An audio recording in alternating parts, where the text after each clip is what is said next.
reklamuojam per internetą pagrinde. Kaip reklamuojame per internetą? Nu, matot, mūsų ten versle reklamai, pasum galima reklamuoti, jeigu tu atsiveži, pavyzdžiui, kokių tai prekių vagoną. Tada ta reklama daro savo.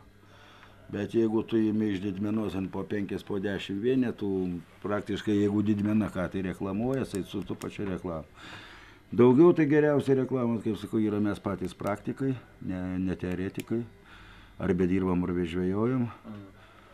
Pati geriausia reklama iš lūpų į lūpas. Kol kas mes didelės reklamos nedarom, minimaliai, vizitinės, lipdukai, na ir, nežinau, suvenyrai.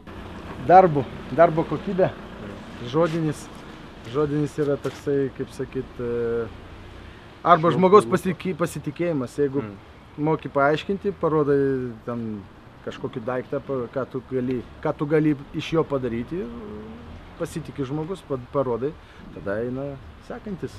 Reklama, nu šiaip per Facebooką, per internetą, per pažįstamus, nu, yra kai kurie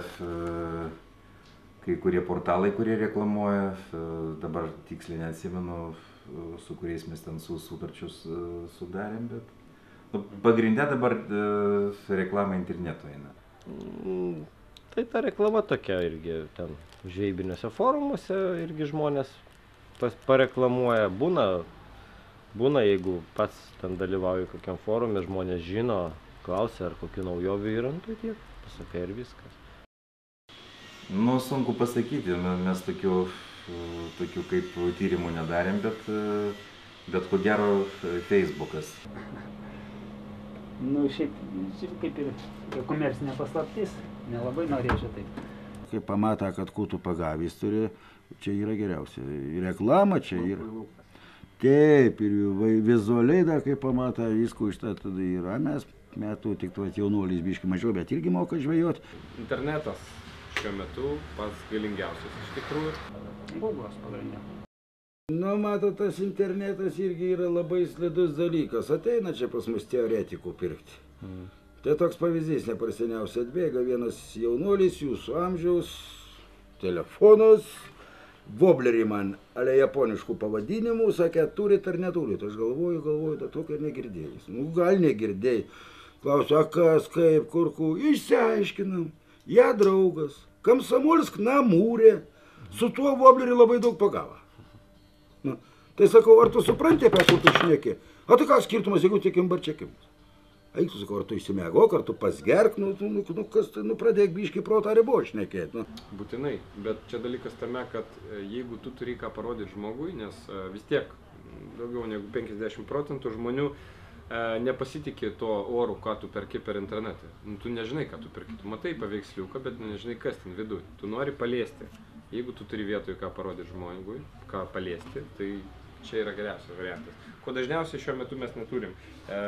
Daug yra populiarių firmų kaip, pavyzdžiui, pasakysiu, Varlė, pavyzdžiui, ką jūs žinote, Pigų.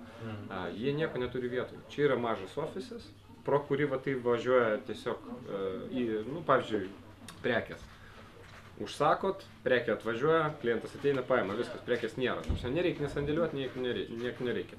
Bet kai klientas užsako, tai čia jau negali faktiškai atsisakyti pilnai tos prekės, tai jau turi paimti. Bet jeigu tu gauni ne tą, ką nori, tai jau būna problemos. Tai dažniausiai taip ir būna. Užtat yra parduotuvės normalios tam skirtos. Na, aš tai galvoju, kad pusė ant pusės. Priklausys, nuo kur tu būsi. Jeigu ir ką tu darysi.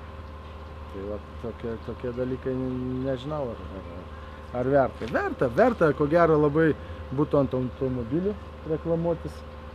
Pavyzdžiui, norėčiau. Jį reikia, kad žmogus pačiupinėtų, kad jisai jį matytų. Internete nuotrauka niekada netitiks tikrovės. Manau, kad tikrai įtakoja internetas.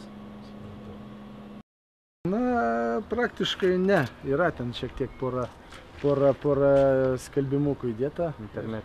Jo, ir viskas. Nieko rimto. Rimtai padarėm informacinį portalą įdėjom, tai ko gero dar neturiu nei vieną iš ten kliento.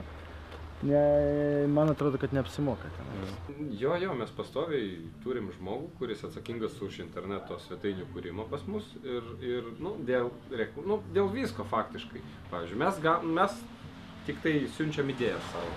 Siunčiam idėją vienam žmogui, jisai dirba su mūsų saitu, ką mes norim, tai jisai daro. Antra idėja, ką mes norim, pavyzdžiui, iš reklamos, taip pat mes užsakom pas reklamininkus. Jeigu pas viską darys, nieko nespės. Be abejo bandėm, bet tai, žinote, reklama dar yra ne viskas. Turi būti gerai atliekamas darbas. Planuoju tinklapį sukurti. Savo. Svetainę, ta prasme. Va, tai tokį dalyką planuoju, bet nežinau, kad kas žmoniškai padarytų, kad gražiai atrodytų, skambėtų gražiai. Todėl, kad reikia labai daug žodžiai reiškia.